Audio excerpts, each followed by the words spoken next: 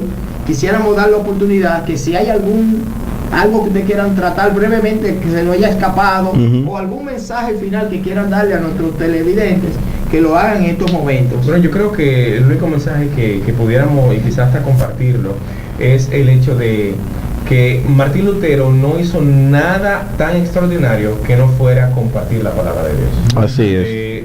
Pero en nuestro rol de músico nosotros entendemos perfectamente eso, porque cuando nosotros cantamos en la iglesia, cuando ponemos en un programa, mira, la canción que vamos a cantar en la iglesia es esta, nosotros queremos que esa canción tenga contenido bíblico, que no sea una canción simplemente que nos anime, nos alegre, no, que sea una canción que nos haga profundizar en la palabra de Dios. Armonizar en más que ella. venir y hablar de mí, llenar la mente de mí, es que la gente pueda llevarse la palabra de Dios a una canción.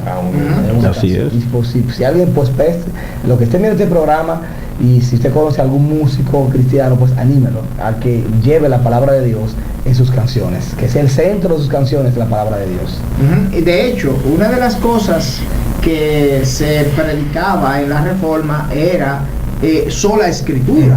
Entonces, una de las sola escritura es que solamente la Biblia es nuestra norma de fe y conducta y práctica del creyente, pero en la iglesia se predica la palabra, se ora la palabra, por eso tenemos que memorizar para orar conforme a la voluntad de Dios en la palabra, y también se canta la palabra. Entonces, como ustedes dicen, el hecho de cantar la palabra, estamos también llevándole la palabra a los oyentes. Cantando. Sargeni, ¿algo que tú quieras añadir también? Sí, quisiera preguntarle algo que estuve notando. Todas esas personas de ese tiempo, cuando Lutero transforma lo que es la música, cantaban como decir los tenores de hoy en día. Sí, bueno, mucha del canto gregoriano se parece a eso. Al tenor. Lo único que hay un dato muy interesante. Para poder llegar a notas muy altas, los hombres no podemos. Pero como solamente eran posibles hombres dentro de la iglesia, ellos, sí, porque las mujeres no cantaban. No cantaban. No. Exacto. Los varones. castraban a los varones. Así que es un ejercicio un poco complicado, ¿verdad? ¿Sabe que yo estaba muy confundido antes con eso? Cuando se dice que el hombre no canta tan alto. Ajá. Y yo, ¿cómo que el hombre no cantaba alto? Y yo, ¿cómo que no? Bueno, eso podemos Sí. dedicarle un programa. Entonces, Sí, son cosas muy diferentes. De los tipos de voces. Sí, en otro programa vamos a hablar sobre música aquí, porque la verdad es que ustedes tienen mucho material que va a ser beneficioso para todos. Lo lamentable del caso es que esos jovencitos de 11, 10 años eran castrados. Para que su voz varonil no madurara. no se le desarrollara. Exacto. Y entonces ponerlo a cantar prácticamente esas notas tan altas que son femeninas. Y era abuso, era lamentable. No queremos entrar ahí porque la verdad es que no estamos de acuerdo con esa forma de quizá. Y a lo mejor ellos lo hacían en su ignorancia, no era que ellos querían abusar, sino que querían, quizás algunos hasta en su ignorancia pensaban que con eso hacían un bien y agradaban a Dios. Pero nosotros hoy entendemos que no, que es cruel, que lo correcto es que las mujeres canten como Dios le ha dado a las mujeres dones, igual que a los hombres. Las mujeres deben cantar en el don que Dios le dio. Y que el hombre cante en su voz. Exactamente, el hombre canta en la voz que Dios le dio también. Entonces, como ustedes explicaron, Martín Lutero trajo y unificó todas esas cosas, Sí. y hizo que hubiera lo que se llama armonía. Sí. Porque la armonía viene precisamente de muchas cosas diferentes unidas en un solo objetivo. Y con un contraste y con un valor estético. Exacto. Entonces, gracias Roger, gracias Carlos. Hemos llegado, gracias a ustedes por su sintonía, por estar con nosotros en este su programa Palabra a Tiempo. Quisiéramos tener más tiempo para seguir conversando con estos jóvenes que son muy valiosos, pero el tiempo es limitado. Mañana, si el Señor lo permite, estaremos de nuevo con ustedes aquí en su programa Palabra a Tiempo.